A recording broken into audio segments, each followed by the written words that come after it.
Приветствую тебя, дорогой подписчик. На моем канале будет много интересного контента. Подписывайся, ставь палец вверх и оставляй комментарий. Солнце медленно клонилось к горизонту, окрашивая бескрайние просторы национального парка Серенгети в цвета перезрелого апельсина и ржаной сионы. Пыль, поднятая колесами моего старого, видавшего виды до Дефендера, висела в неподвижном воздухе золотистой вуалью. Смена подходила к концу. После 12 часов патрулирования под палящим зноем единственное, о чем я мечтал, это кружка ледяной воды и гул работающего вентилятора на базе. Дорога петляла между зарослями акаций. Я на секунду отвлекся, чтобы поправить сползающие солнцезащитные очки, и в этот момент прямо перед капотом мелькнуло рыжее пятно. Тормоза взвизгнули. Тяжелую машину качнуло, в салоне запахло сжженной ризой. Сердце ухнуло куда-то в район желудка. «Черт!» — выдохнул я, замирая за рулем. Только этого не хватало. Я вышел из машины, ожидая увидеть покалеченное животное, но то, что я увидел, заставило меня забыть об усталости. На дороге сидел крошечный львенок. Совсем мал, месяца 3, не больше. Но он не убежал, испугавшись шума мотора. Напротив, он сидел, смешно растопырив лапы, и смотрел прямо на меня своими золотистыми, удивительно осмысленными глазами. «Эй, малец, ты чего здесь один?» — тихо спросил я, стараясь, чтобы мой голос звучал спокойно. «Где твоя мать? Где Прайд?» Я попытался осторожно отогнать его к обочине, взмахнув руками. Любое дикое животное в этот момент бросилось бы наутёк, но этот малыш, он сделал нечто невероятное. Он издал тонкий жалобный звук, нечто среднее между мяуканьем и криком отчаяния. И, рванувшись вперед, вцепился передними лапами в мои форменные брюки. Он завыл, задирая голову к небу, и в этом звуке было столько неприкрытого горя, что у меня по спине пробежал холодок. Он отбежал на пару метров в сторону высокой травы, обернулся, снова завыл и замер, выжидающе глядя на меня. «Ладно», — прошептал я, доставая из кобуры табельный пистолет, просто на всякий случай, и включая рацию.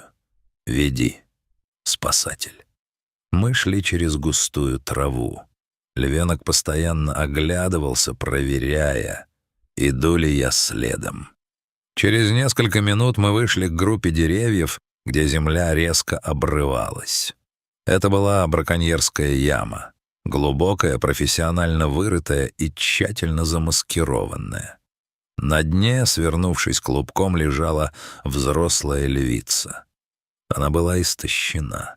Ребра отчетливо проступали сквозь шкуру, а дыхание было прерывистым и поверхностным. По краям ямы была видна разрытая земля. Она пыталась выбраться, пока силы не покинули ее. База — это пост 4. Я нажал тангенту рации, стараясь скрыть дрожь в голосе. У меня чрезвычайная ситуация. Квадрат от 12 до 40. Взрослая львица в яме-ловушке. Состояние критическое. Нужна группа эвакуации, ветеринар и лебедка. Повторяю, состояние критическое. «Принято. Пост 4», — отозвался хриплый голос диспетчера. «Группа выезжает, но из-за размытой дороги после вчерашнего ливня. Они будут у тебя не раньше, чем через 40 минут. Держись. 40 минут. У нее не было этих 40 минут. Солнце безжалостно выжигало последние остатки влаги из ее тела. Я не мог просто стоять наверху. Сбросив снаряжение и оставив только нож и флягу с водой, я закрепил трос за дерево и спустился вниз. Львица едва повела ухом, когда я приземлился на мягкую землю в паре метров от нее. Ее глаза были подернуты мутной пленкой. И тут я замер. В углу ямы, в тени, что-то шевельнулось. Из-под корня дерева, пробившего стенку ловушки, медленно выскользнула песчаная гадюка. Змея была раздражена присутствием крупного зверя, и теперь, почуяв тепло и вибрацию, направлялась прямо к беззащитному горлу львицы. Секунды растянулись в вечность. У меня не было времени на раздумья. Один укус, и сердце львицы остановится через пару минут. Я рванулся вперед, выхватывая тяжелый нож. Гадюка вскинулась для броска, но мой ботинок прижал ее хвост к земле, а лезвие обрушилось сверху, обрывая смертоносный танец. Я тяжело дышал, глядя на разрубленное тело змеи. Львица приоткрыла глаза. В них не было агрессии, только безмерная, смертельная усталость. Я осторожно подошел ближе, открыл флягу и начал по каплям лить воду ей на губы. Она жадно задвигала языком, впитывая влагу. «Пей, девочка, пей. Помощь уже едет». Над краем ямы сгустились сумерки. Воздух в одночасье стал холодным. И именно в этот момент я услышал то, чего боялся больше всего. Сначала это был короткий захлебывающийся лай. Затем высокий леденящий душу хохот. Гиены. Они всегда чувствуют запах слабости. Они знали, что львица в ловушке. И теперь пришли за своей легкой добычей. Я посмотрел наверх. На фоне темнеющего неба показались силуэты с характерными покатыми спинами. Их было 5, может, 7. Львенок, оставшийся наверху, отчаянно зашипел. Этот крошечный комок меха встал между краем ямы и приближающейся стаей. Он выгнул спину, пытаясь казаться больше, и издал свой самый грозный рык, который, к сожалению, звучал как тихий писк. А альфа-самец гиен, огромный зверь с обломанным ухом, оскалился. Он сделал шаг вперед, игнорируя малыша. «Эй, пошли вон!» — закричал я снизу, швыряя в них комья земли, но гиены лишь плотнее сжимали кольцо. Я понял, если они прыгнут вниз, нам конец. В ограниченном пространстве ямы я не смогу защитить львицу от стаи. Достав из кармана сигнальную ракетницу, я выстрелил вверх. Яркий магниевый свет на мгновение ослепил хищников, заставив их отпрянуть. «Ну же, где вы там?» — прорычал я в рацию, хотя знал, что спасатели еще далеко. Гиены оказались умнее, чем я надеялся. Оправившись от шока, они начали обходить яму с разных сторон. Одна из них сделала выпад в сторону львенка. Малыш, вместо того, чтобы бежать, бросился вперед и вцепился зубами в лапу альфа-самца. Это была сцена, достойная легенд. Крошечный львенок против 100-килограммового хищника. Гиена взвыла от неожиданности и тряхнула лапой, отбросив львенка в сторону. Он ударился о ствол дерева, но тут же вскочил, снова загораживая проход. Я выхватил пистолет и выстрелил в воздух. Раз, еще раз. Грохот в замкнутом пространстве ямы был оглушительным. В этот же момент из-за холма ударили лучи мощных прожекторов. Гул мощных дизельных двигателей разорвал тишину саванны. Гиены, не желая связываться с людьми на машинах, растворились в темноте так же быстро, как и появились. Дальнейшее напоминало слаженный механизм. «Джек, ты цел?» — крикнул сверху Самуэль, наш старший ветеринар. «Я в порядке, займитесь кошкой». Она на грани. Стрела с транквилизатором мягко вошла в плечо львицы. Когда лекарство подействовало, ее аккуратно закрепили в широких стропах. Лебедка натужно загудела, поднимая величественное тело из земляного плена. Львенок не отходил от носилок ни на шаг. Он пытался запрыгнуть в кузов грузовика, куда погрузили его мать, и мне пришлось подхватить его на руки. Он был теплым, пах пылью и сухой травой и мелко дрожал. «Все хорошо, малыш. Мы ее не отдадим.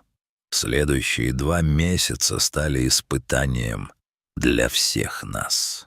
В реабилитационном центре львица, которую мы назвали Ашей, что значит «жизнь», долго не принимала пищу. Раны от змеиных зубов, оказалось, гадюка все же успела задеть ее сухой кожей. Но яд не попал глубоко, и сильное обезвоживание подорвали ее иммунитет. Но львенок, он был ее лучшим лекарством. Он спал у нее на животе, лизал ей морду и буквально заставлял ее подниматься. Я проводил у их вольера почти все свободное время. Мы с львенком стали кем-то вроде странных друзей. Он узнавал звук моих шагов и подбегал к решетке не для того, чтобы укусить, а чтобы ткнуться холодным носом в мою ладонь. День выпуска был ясным и тихим. Мы выбрали отдаленный участок парка, защищенный от браконьеров и богатый дичью. Грузовик остановился у подножия холма. Я лично открыл задвижку клетки. Аша вышла первой. Она изменилась. Мышцы снова перекатывались под густой шерстью, взгляд стал ясным и властным. Она глубоко вдохнула воздух свободы, принюхиваясь к запахам саванны. Львенок, заметно подросший и окрепший, выскочил следом, кружась вокруг матери в радостном танце.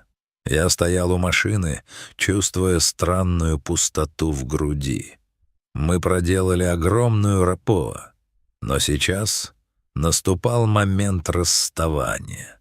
Аша сделала несколько шагов в сторону зарослей, но вдруг остановилась.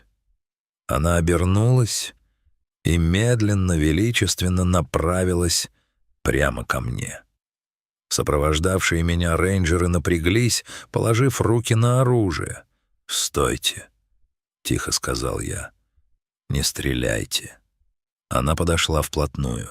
От нее исходила мощь, от которой вибрировал воздух. Львица остановилась и, склонив голову мягко, но ощутимо, коснулась лбом моей груди. Это не был вызов или агрессия. Это был жест такой глубины и благодарности, который не поддается описанию. В этот миг стерлась грань между человеком и диким зверем.